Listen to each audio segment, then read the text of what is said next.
Bien chicos, empezamos entonces con el tratamiento acerca de los impulsos angulares en un sistema de partículas. Pero antes de comenzar, quiero que repasemos un método gráfico correspondiente a la suma vectorial, ¿sí? El método gráfico en cuestión es el método de la polilínea o poligonal que le llaman a veces. Supongamos que usted tiene un vector A y otro vector, vamos a hacerlo así, B aquí. Pongamos los nombres. Este es el vector A y este es el vector B. Entonces, si ustedes quieren sumar gráficamente mediante el método de la poligonal o la polilínea estos vectores, lo que deben hacer es colocar uno a continuación de otro, arrastrándolos paralelamente, como se observa acá, ¿sí? Ahí, listo. Entonces, con eso quedará ubicado el vector B a continuación del vector A. Entonces la resultante, que es la suma vectorial de esos dos vectores, será el vector con origen en A y extremo en el A fijo de B. O sea, esto así. Este ahí será el vector A más B. O sea, la resultante de esos dos, ¿sí? Ese es el método de la poligonal. Colocar un vector a continuación de otro y conectar el origen del primer vector con el A fijo o extremo del segundo vector. El segmento dirigido resultante, que es este aquí indicado en negro, ¿sí?, es el vector suma vectorial A más B. El por qué que repaso eso lo van a ver a continuación. Repaso de transformadas de Galileo, ¿sí? En realidad, en este contexto no es un repaso, lo estamos para ver por primera vez. Yo le puse repaso porque cuando preparé este apunte ya había enseñado el tema de transformaciones galileanas y movimientos relativos con anterioridad. Veamos estas transformadas de Galileo. Sean dos sistemas de referencia. El primer sistema va a ser nuestro sistema de laboratorio llamado S, que era el sistema inercial de referencia, ¿se acuerdan chicos?, con el que veníamos trabajando siempre. Y el segundo sistema va a ser el sistema de centro de masa, o que también se denomina sistema C. Este sistema de centro de masa se llama así porque es un sistema de referencia cuyo origen está anclado en el centro de masas del sistema de partículas, ¿sí?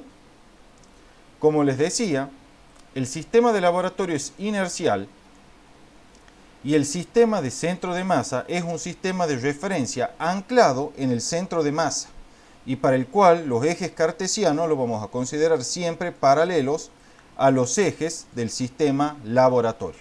En efecto, tenemos acá nuestro sistema de partículas, ¿sí?, con la masa M1 y la masa M2. Esas dos masas constituyen mi sistema de partículas. A continuación,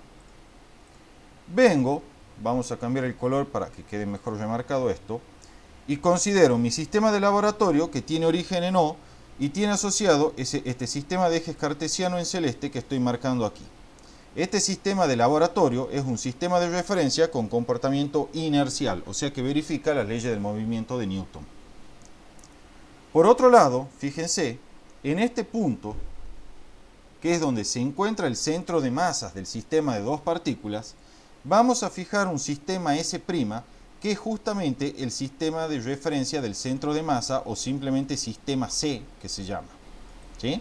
Ese sistema de referencia tiene asociado un sistema de ejes cartesiano, X', Y', donde el eje Y' es paralelo al eje Y y el eje X' es paralelo al eje X del sistema de laboratorio, ¿sí? Bien. Acá viene lo interesante. Fíjense, voy a cambiar una vez más el color de esto y veamos lo siguiente.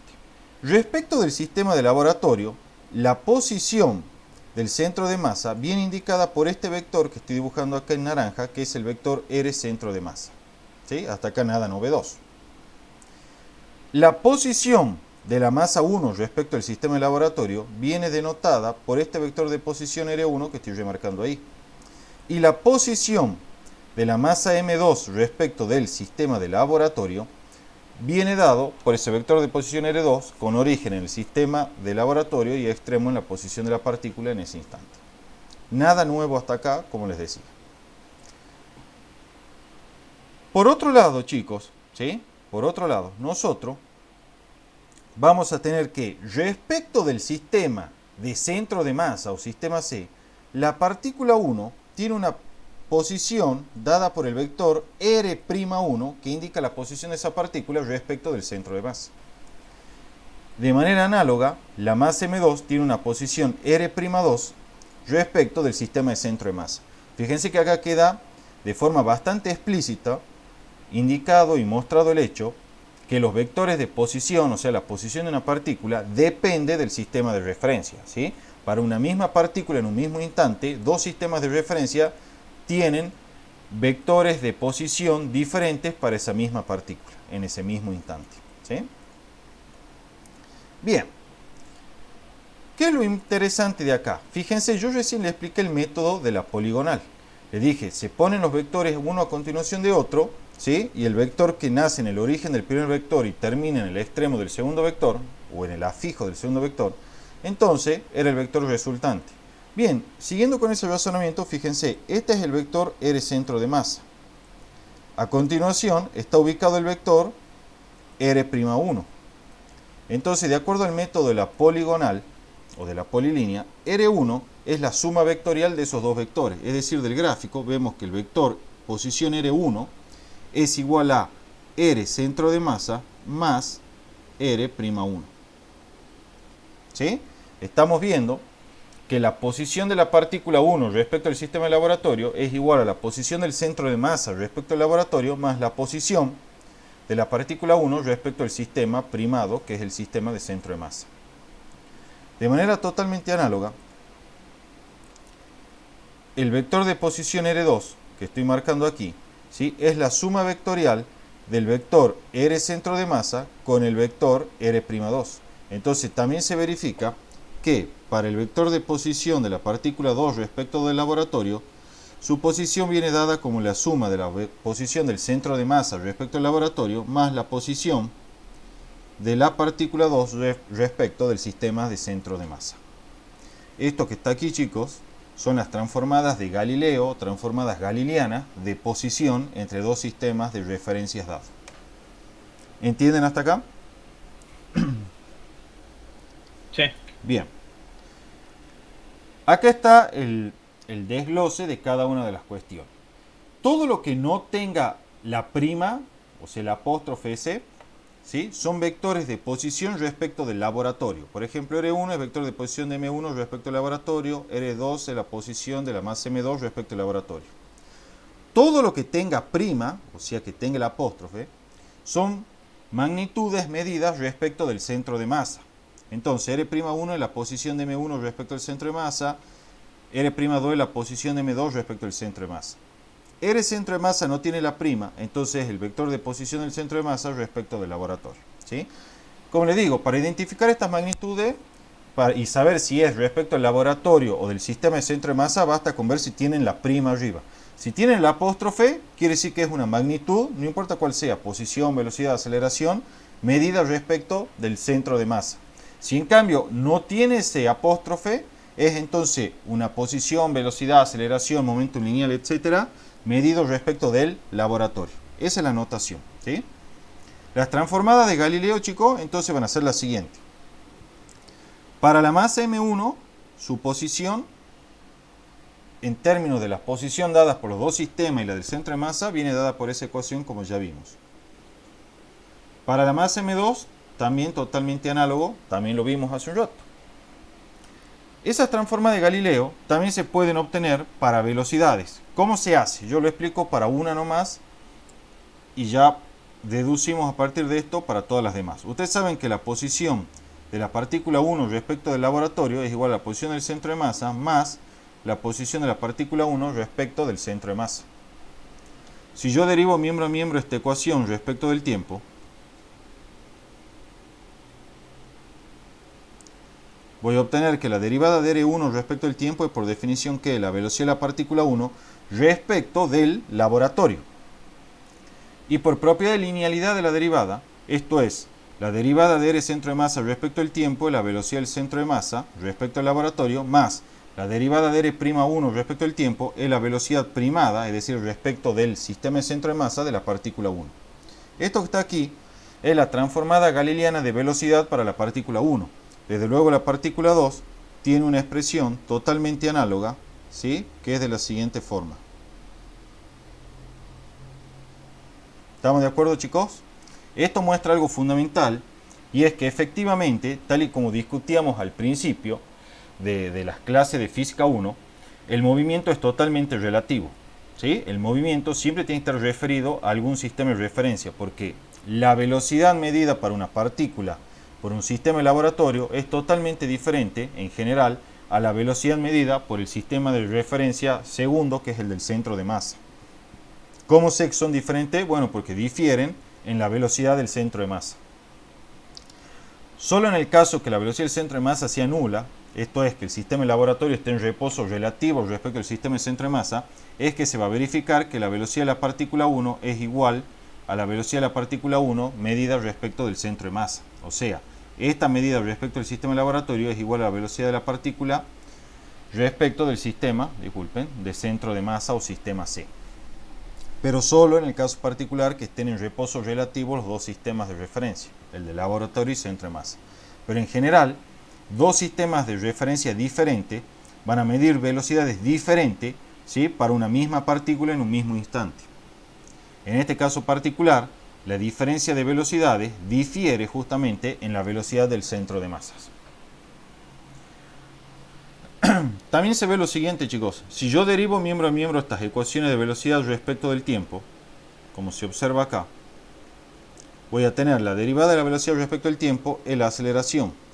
Y por propiedad de linealidad de la derivación, la derivada de velocidad del centro de masa respecto del tiempo es la aceleración del centro de masa, más la derivada de la velocidad primada 2 respecto al tiempo es la aceleración prima, bueno, le pongamos subíndice, de la partícula. Esta es la transformada galileana de aceleración. De vuelta me está poniendo de manifiesto que las aceleraciones medidas por sistemas de referencias diferentes son en general diferentes. En otras palabras, la aceleración depende del sistema de referencia que le esté midiendo. Solo en el caso particular que el centro de masa no esté acelerado respecto al sistema de laboratorio, es que se va a verificar que ambos sistemas van a medir la misma aceleración para una partícula dada en un mismo instante. Pero en general, si esta aceleración del centro de masa es distinta de cero, las aceleraciones vistas por sistemas de referencias diferentes son diferentes y por lo tanto la aceleración depende del sistema de referencia. Otra cuestión más, chicos, acá, importante.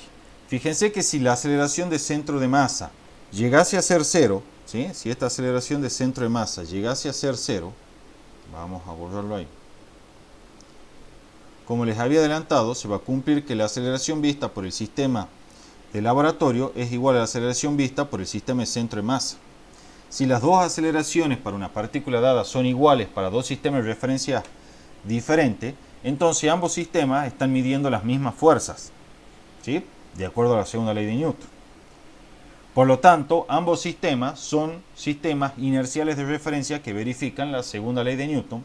¿Por qué? Porque si el sistema de laboratorio era inercial por hipótesis, y ahora, cuando la aceleración del centro de masa es cero, el sistema S' está midiendo las mismas aceleraciones que el sistema inercial de referencia, entonces el sistema primado está viendo las mismas fuerzas que el sistema de laboratorio, ¿sí? Y por lo tanto también es un observador inercial. Esto no es más que la prueba matemática de la propiedad que yo le enseñé de que todo sistema de referencia que se mueva con aceleración nula respecto de un sistema inercial es también un sistema inercial. Es lo que estaría pasando acá. Si el centro de masa no acelera, entonces constituye un sistema inercial de referencia porque no está acelerado respecto de un sistema inercial que es el de laboratorio. ¿Está claro eso, chicos? Sí. Bien.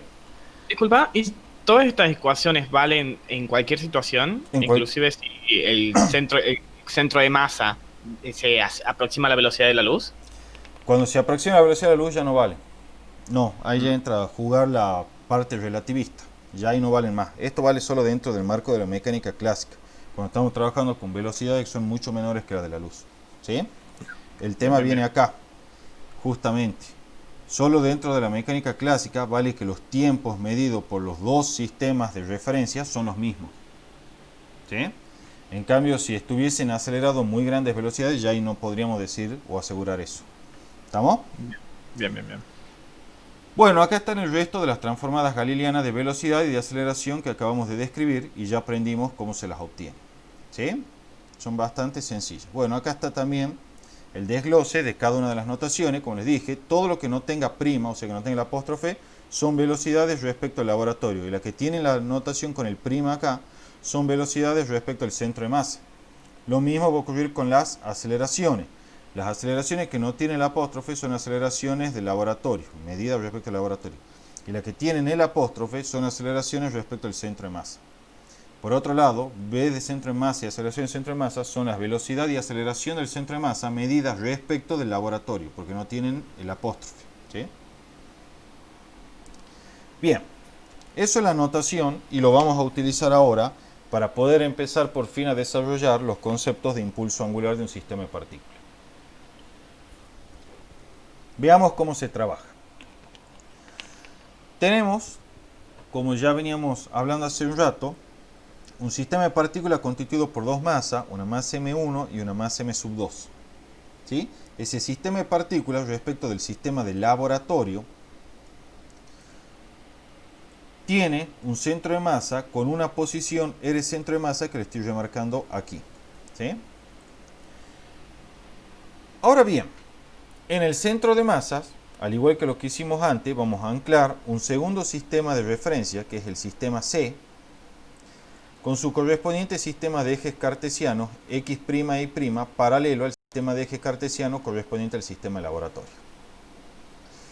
De vuelta marcamos los vectores de posición R'1 y R'2, que son las posiciones de las partículas respecto del sistema C. Y desde luego también tendremos, ¿sí?, como veníamos viendo, las posiciones R1 y las posiciones R2, que indican las posiciones de las partículas respecto al sistema de laboratorio. Estas partículas, chicos, que constituyen mi sistema, se están moviendo en una trayectoria curvilínea cualquiera, como esta C1 que llamé aquí, o una trayectoria curvilínea cualquiera, como esta C2 para la partícula 2 que llamé aquí. El vector de momentum lineal, ustedes saben, ya aprendieron eso en las clases anteriores, es siempre tangencial a la trayectoria en cada punto. Entonces, este será el vector de momentum lineal y este será el vector de momentum lineal. Ambos vectores medidos respecto del sistema de laboratorio. ¿Cómo lo sé? Porque no tienen la prima arriba. ¿Sí? Son momentum lineal o cantidad de movimiento lineal medida respecto del sistema de laboratorio. O sea, el P1 vector es M1 por el vector B1, donde B1 está medida por el sistema de laboratorio. ¿Sí? Si alguien se pregunta, che, ¿cómo sería un momentum lineal para el sistema centro de masa? Bueno, le pone la prima arriba, P'1, y será M1 por B'1, donde B' es la velocidad medida respecto del sistema de centro de masa. Eso muestra también que el momentum lineal, chicos, depende del sistema de referencia. Obviamente, porque en general diferentes sistemas de referencia van a medir diferentes velocidades y por lo tanto diferentes cantidades de movimiento lineal. ¿Sí? Todo lo que tenga velocidad o involucre la velocidad depende del sistema de referencia. Sí o sí, porque la velocidad depende del sistema de referencia. Bien, C1 y C2, como les decía, son las trayectorias. ¿Sí? El sistema está constituido por las dos masas, M1 y M2. Entonces, se define, chicos, el impulso angular del sistema respecto del laboratorio como L del sistema respecto de O. Recuerden que el impulso angular siempre depende del sistema de referencia, entonces hay que indicar respecto a quién se está calculando. El L del sistema respecto de O es la suma vectorial de todos los impulsos angulares asociado a todas las partículas que constituyen el sistema respecto del mismo origen O. ¿Sí? O sea que el E del sistema respecto de O es la suma vectorial de todos los impulsos angulares respecto de O de todas las partículas que constituyen el sistema. Este impulso angular del sistema, obviamente cuando se calcula respecto de O, entonces es calculado respecto del laboratorio, porque O es el origen de coordenada correspondiente al sistema de laboratorio. Por definición, el impulso angular de cada partícula es R1 vectorial P1 más R2 vectorial P2. ¿Sí? R1 y R2 ya saben que son los vectores de posición de las partículas 1 y 2 respecto del laboratorio. Y P1 y P sub 2 son los momentum lineal o cantidad de movimiento lineal de las partículas respecto también del laboratorio. Repito e insisto una vez más, recuerden que la cantidad de movimiento lineal al involucrar la velocidad depende del sistema de referencia. ¿Sí? Diferentes sistemas de referencia miden diferentes velocidades y por lo tanto diferente cantidad de movimiento. ¿Sí? Ya sabemos entonces algo hasta aquí bastante básico, que lo acabamos de decir, que es que el L del sistema respecto del laboratorio, ¿sí? Esto del laboratorio, es igual a la suma vectorial de los impulsos angulares de cada una de las partículas, también respecto del laboratorio. Por eso va el origen O. Aun cuando yo no lo indiqué acá, ¿sí? Ah, no, sí lo indiqué aquí, respecto del laboratorio, ¿sí? Pensaba que no lo había indicado, pero no digo nada entonces. Bien, ya sabemos que ese es el impulso angular del sistema. Resulta que se puede probar, esto está en los apuntes que le subieron los profesores, y si no lo ven en el Alonso y Fin, porque es aplicar propiedades de producto vectoriales nomás, es hiper básica la demostración, que el impulso angular de un sistema de partículas respecto del laboratorio es igual a la suma de dos componentes vectoriales. Una es el impulso angular de spin, o interno que se llama, ¿sí? Y otro es la componente vectorial del impulso angular orbital o externo, que también se llama. ¿Sí? Entonces el L del sistema se puede calcular de dos formas, como la suma vectorial de todos los impulsos angulares de todas las partículas que constituyen el sistema, o bien como la suma de el L interno y el L orbital o externo. ¿Sí? ¿Qué es cada cosa? El L spin, ¿sí? O interno, que también se llama, es la suma vectorial de los impulsos angulares de cada una de las partículas, pero cuidado, respecto del centro de masa. ¿Cómo me doy cuenta? Porque todo lo que aparece acá tiene la notación con el apóstrofe. Entonces quiere decir que todas las magnitudes de posición, de velocidad y momentum lineal que intervienen en esta ecuación son medidas por el observador en el centro de masa. Por lo tanto, este L spin o interno no es otra cosa más que el impulso angular del sistema, pero medido respecto del centro de masa. Esto pone de manifiesto, ¿sí?, que el impulso angular del sistema depende del sistema de referencia, ¿sí? O sea, el L del sistema respecto del laboratorio va a tener este valor, y el L del sistema respecto del centro de masa va a tener este valor de acá. Ambos valores difieren en una cantidad vectorial que es el impulso angular orbital o externo, que se denomina también, ¿sí? Entonces, esta ecuación pone de manifiesto que el impulso angular del sistema depende del sistema de referencia, ¿sí? Debido a que un observador en el centro de masa y un observador constituido por el laboratorio miden impulsos angulares distintos para un mismo sistema en un mismo instante de tiempo, y esas cantidades difieren en un valor que es el impulso angular orbital o externo.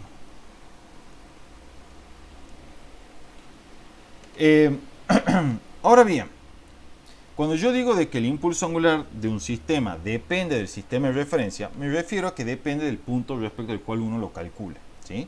Pero es importante entender una serie de conceptos que voy a explicar a continuación. Primero terminemos de ver algo fundamental acá. Como ya les había dicho, el L spin interno es el impulso angular del sistema respecto al centro de masa, ¿sí? Este es el impulso angular de la partícula 1 respecto del centro de masa, y este término de acá es el impulso angular de la partícula 2 respecto del centro de masa. Bien, como ya les avisé, se llama impulso angular spin o interno y se lo denota con estas notaciones diferentes: el L spin, el L interno o el L de sistema respecto al centro de masa. Son diferentes formas de decir lo mismo, ¿sí? O denotar lo mismo. R'1 y R'2, como ya sabían, eran las posiciones de M1 y M2 respecto al centro de masa. Y P'1 y P'2 son los momentum lineal de M1 y M2 respecto al centro de masa, ¿sí? Si quieren saber cómo obtener la velocidad B'1 y la velocidad B'2, lo obtienen a partir de las transformas de Galileo. Ustedes recuerden que es la velocidad respecto al laboratorio, es la velocidad del centro de masa respecto al laboratorio, más la velocidad primada. Entonces la velocidad primada, que es la velocidad de la partícula respecto del centro de masa, es igual a la velocidad de la partícula respecto del laboratorio menos la velocidad del centro de masa respecto del laboratorio. Bueno, esta última ecuación que despejé de esta primera es la que estoy aplicando acá. La B'1 respecto al centro de masa es la velocidad 1 respecto al laboratorio menos la velocidad del centro de masa respecto al laboratorio. La B'2 es la velocidad de la partícula 2 respecto del laboratorio menos la velocidad del centro de masa respecto al laboratorio.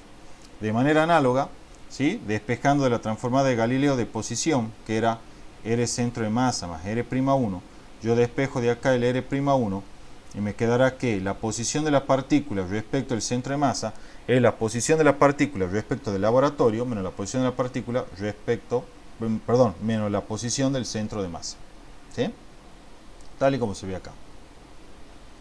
Esa es la manera en la que ustedes van a calcular las velocidades y las posiciones respecto del observador en el centro de masa.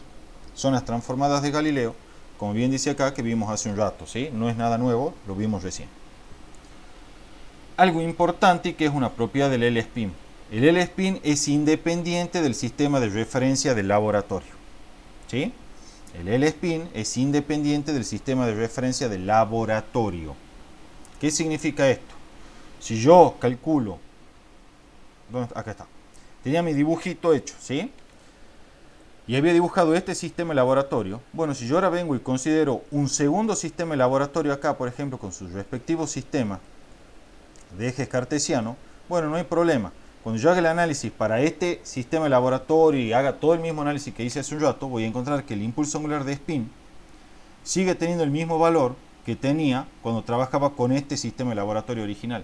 Y algo que es obvio, porque el L-spin está calculado respecto del centro de masa del sistema de partículas y no respecto del sistema de laboratorio. O sea, que no le, hablando mal y pronto, no le jode cuál sistema de laboratorio vos estés trabajando. Si él igual se calcula respecto al centro de masa. ¿Sí? Entonces el L-spin, como es un impulso angular calculado respecto al centro de masa, es independiente del sistema de laboratorio considerado. Por la sencilla razón de que el L-spin no está calculado respecto del sistema de laboratorio, sino respecto del sistema de centro de masa. E independientemente de cómo sea el sistema de laboratorio que vos consideré, en cualquier instante dado, todos los sistemas de laboratorio apuntan a la misma posición del centro de masa. Ojo, no estoy diciendo que los vectores de posición del centro de masa sean lo mismo.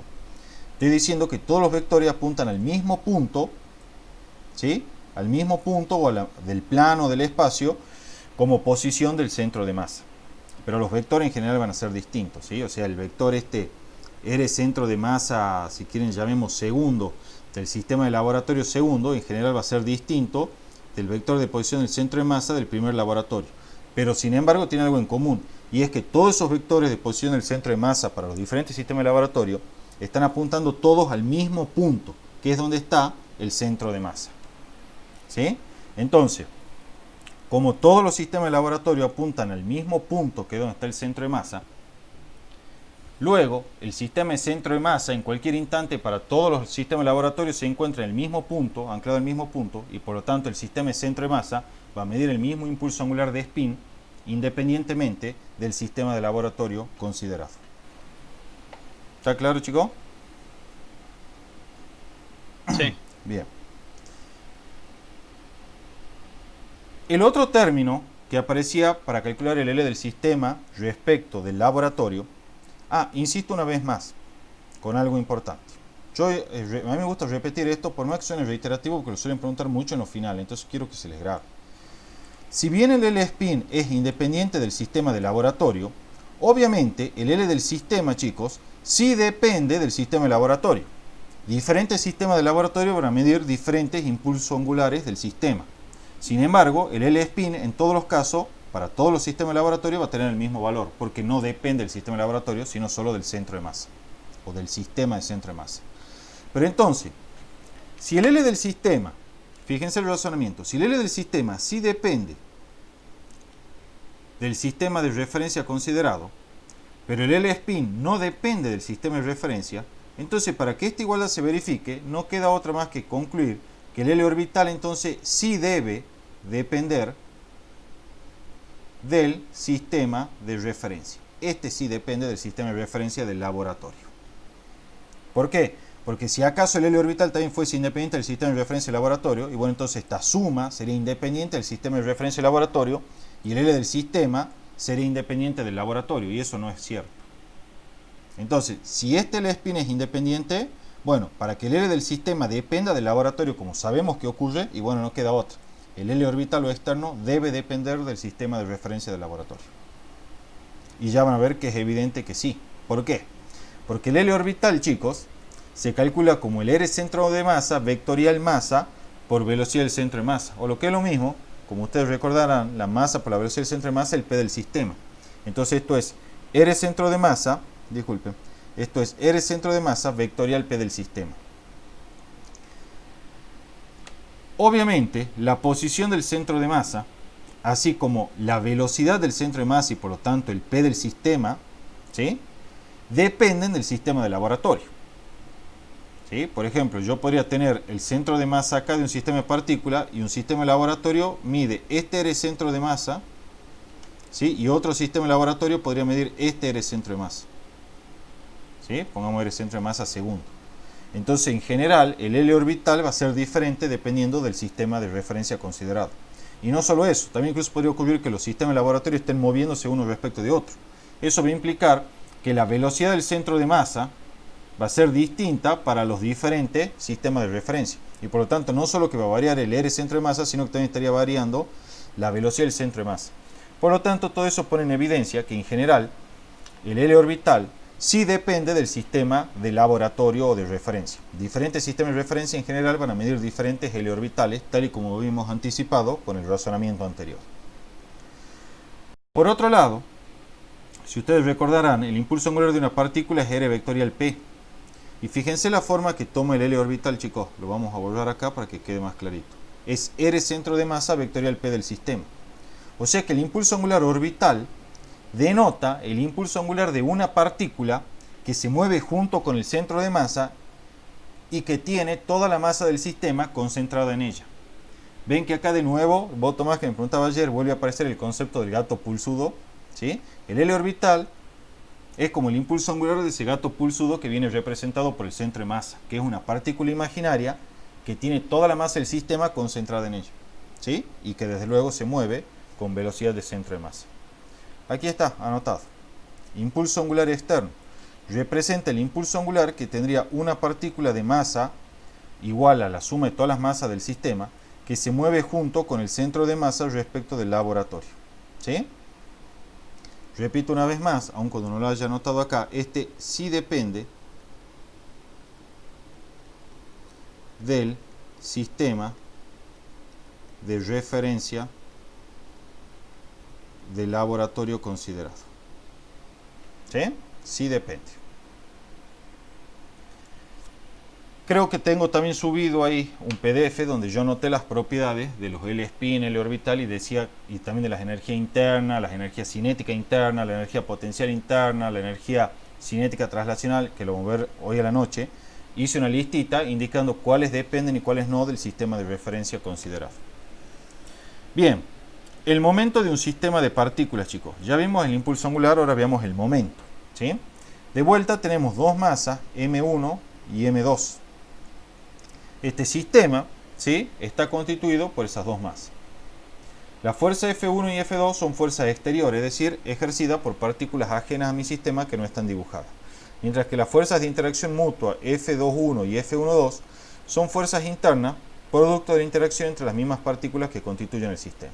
Acá tenemos nuestro sistema de laboratorio con el origen en O.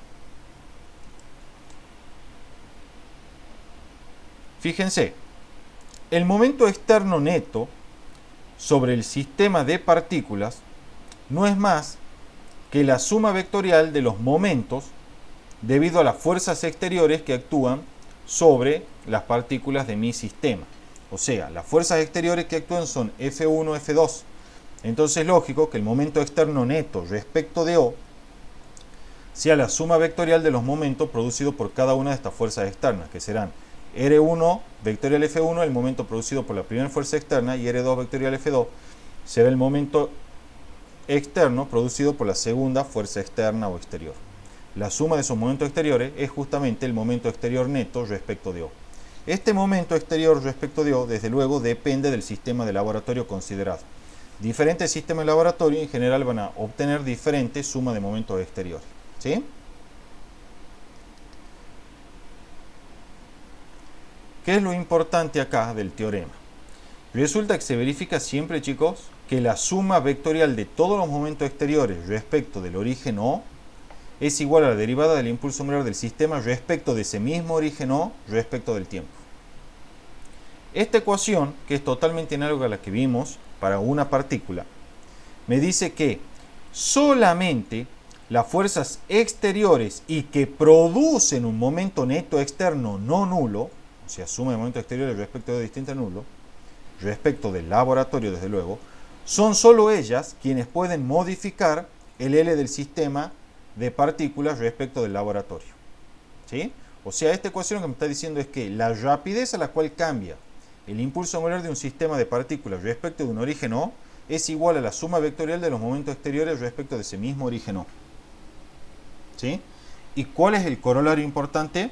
Que solo las fuerzas exteriores y que producen momento neto externo distinto del nulo son las que pueden modificar el impulso angular del sistema de partículas. De esta forma, chicos, si la suma vectorial de momentos exteriores respecto de O es igual a 0, entonces el impulso angular del sistema de partículas se conserva respecto del mismo origen O. Es decir, permanece constante en módulo, dirección y sentido. Si el sistema está directamente aislado, o sea, no hay ninguna fuerza exterior actuando sobre él, desde luego, esta suma vectorial entonces será nula, porque no hay ninguna fuerza externa que produzca momento, y de nuevo tendremos que el impulso angular del sistema se conserva respecto del origen del laboratorio. Algo importante es que las fuerzas internas y sus momentos, o sea, los momentos producidos por las fuerzas internas, no pueden modificar el impulso angular del sistema respecto de O. ¿Por qué? Bueno, porque así como nosotros tuvimos momentos asociados a las fuerzas exteriores, podemos tener momentos asociados a estas fuerzas internas. El momento asociado a esta fuerza interna de acá será R1 vectorial F21. Y el momento interno asociado a esta fuerza interna de acá será el R2 vectorial F12. Bueno, esos momentos internos producidos por estas fuerzas internas no pueden modificar el impulso angular del sistema. Esto es totalmente análogo a lo que veíamos en la clase anterior, donde veíamos que las fuerzas internas no modificaban el momentum lineal del sistema. Bueno, los momentos internos producidos por fuerzas internas no pueden modificar el impulso angular del sistema. ¿Sí? Es totalmente análogo.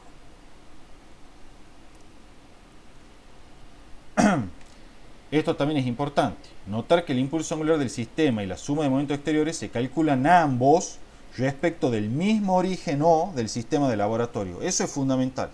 ¿Sí? Si le llegan a preguntar, che, ¿qué pasa si yo acá calculo esto respecto de un origen O y esto respecto de un origen, no sé, O'?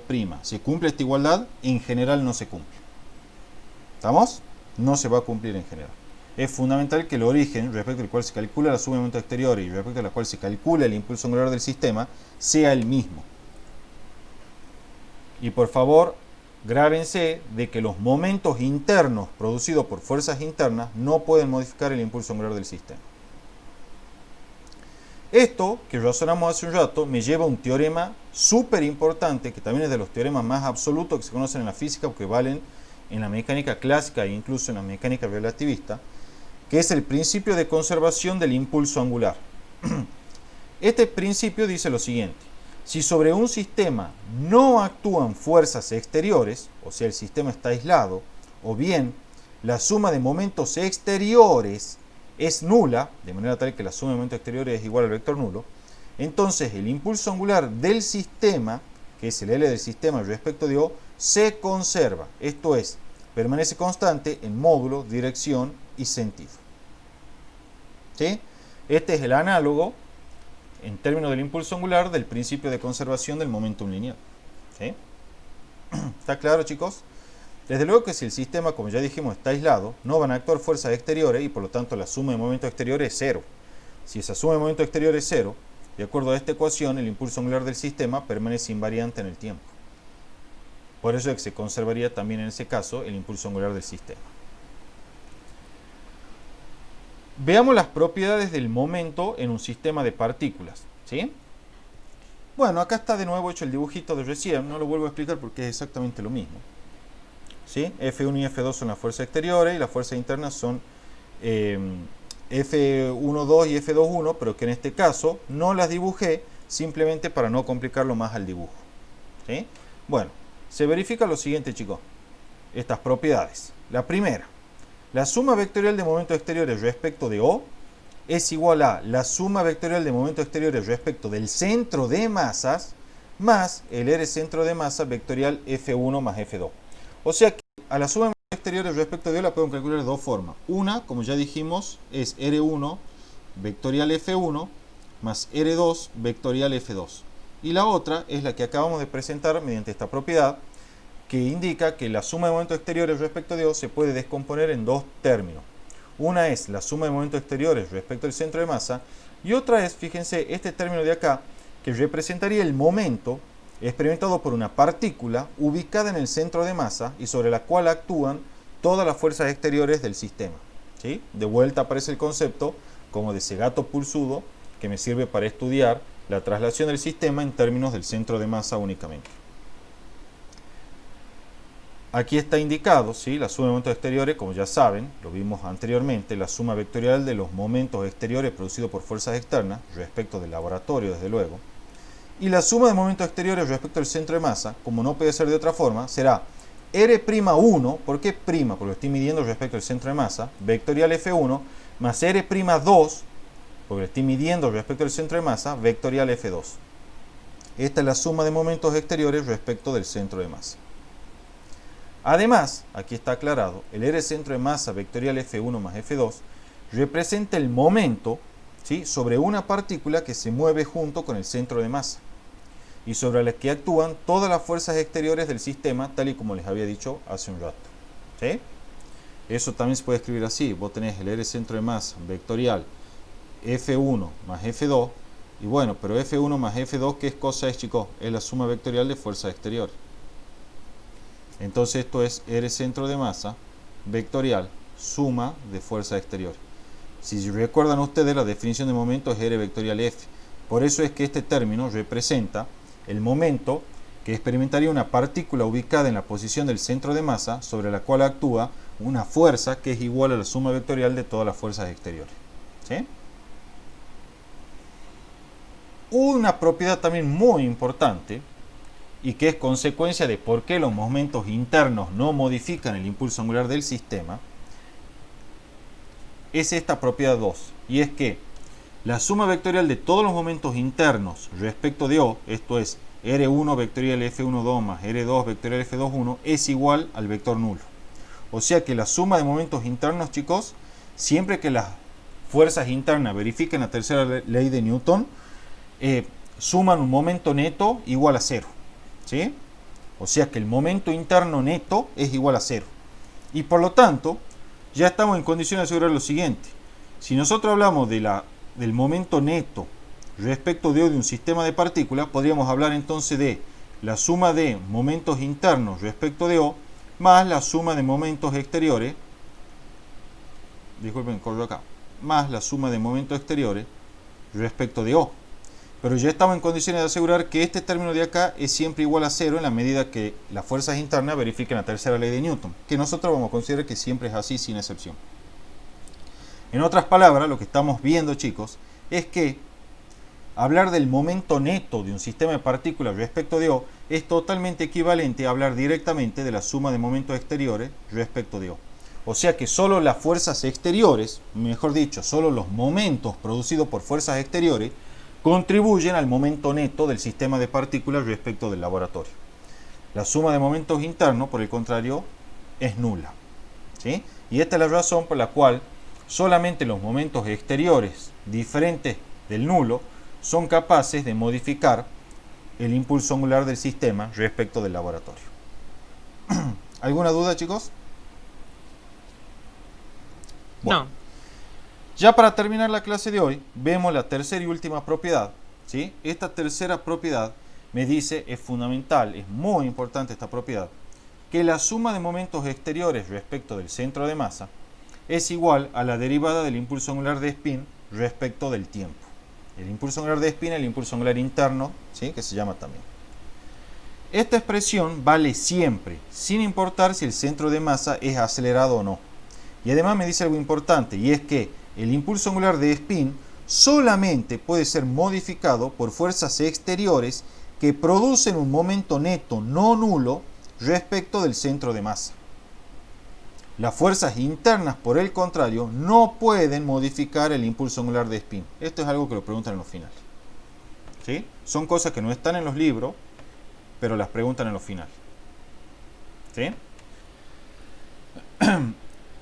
Fíjense algo importante. De vuelta, como el impulso angular de spin es independiente del sistema de laboratorio, entonces su derivada también es independiente del sistema de laboratorio y por lo tanto, como esa derivada es la suma de momentos exteriores respecto al centro de masa, esta suma de momentos exteriores en general, ¿sí? Va a ser, en la medida que los sistemas de laboratorio sean todo inerciales, independiente de esos sistemas de laboratorio, siempre que sean inerciales desde luego. Algo importante acá, tal y como describimos anteriormente antes de terminar, es que esta ecuación lo que me dice es que la suma de momentos exteriores respecto al centro de masa denota la rapidez a la cual cambia el impulso angular de spin de un sistema de partículas, esto es, el impulso angular del sistema respecto del centro de masas. ¿Sí? Pregunta. Si yo tengo un cuerpo rígido, tal que por el centro de masa actúa su fuerza peso, ¿sí? Entonces, y está sometida solamente a esa fuerza peso, ¿qué ocurre con el impulso angular de spin? Es cero. ¿Cero? ¿Necesariamente Sí. cero? ¿Seguro? ¿Por qué tendría que ser cero? Porque el vector R sobre la partícula en la que actúa es cero. El R centro de masa es cero, eso es como estoy diciendo. Pero, ahí tengan cuidado. Yo por eso les pregunto y siempre meten la pata con eso. Lo que vos querés decir en realidad, Tomás, es que el impulso angular de spin en todo caso permanecerá constante. Porque no hay un momento exterior que lo modifique. Pero no tiene por qué ser cero. Si por ejemplo, vamos a un caso concreto. Vos pones un disco acá, ¿sí? En una rondana, sobre la cual pivotea y le das un golpecito con una cierta velocidad angular para que adquiera una cierta velocidad angular y lo dejas en libertad, ¿sí? El L spin de esto es igual al I del centro de masa por el vector de velocidad angular, lo vamos a ver después. Esto es distinto de cero. Sin embargo, lo que podemos garantizar es que como la única fuerza exterior que está actuando, perdón, las únicas dos fuerzas exteriores que están actuando, que son el peso y una hipotética fuerza que haría el eje, son fuerzas que pasan por el centro de masa del disco, ¿sí? En este caso el centro de masa del disco, si el disco es homogéneo, coincide con el centro geométrico del mismo. Entonces podemos asegurar que la suma de momentos exteriores respecto del centro de masa es igual a cero, porque los brazos de palanca de la fuerza del eje y del peso son cero. Y por lo tanto, el L spin, si bien es distinto del nulo, es igual a una constante. ¿Sí? ¿Está entendido eso? Sí. Bien. ¿Alguien tiene alguna pregunta antes que nos desconectemos? Con esto está terminada la clase de hoy al mediodía. Bueno. Listo, chicos. Entonces dejamos de grabar. Piensen si tienen alguna duda, me consultan en la clase de la tarde-noche. No hay problema por eso.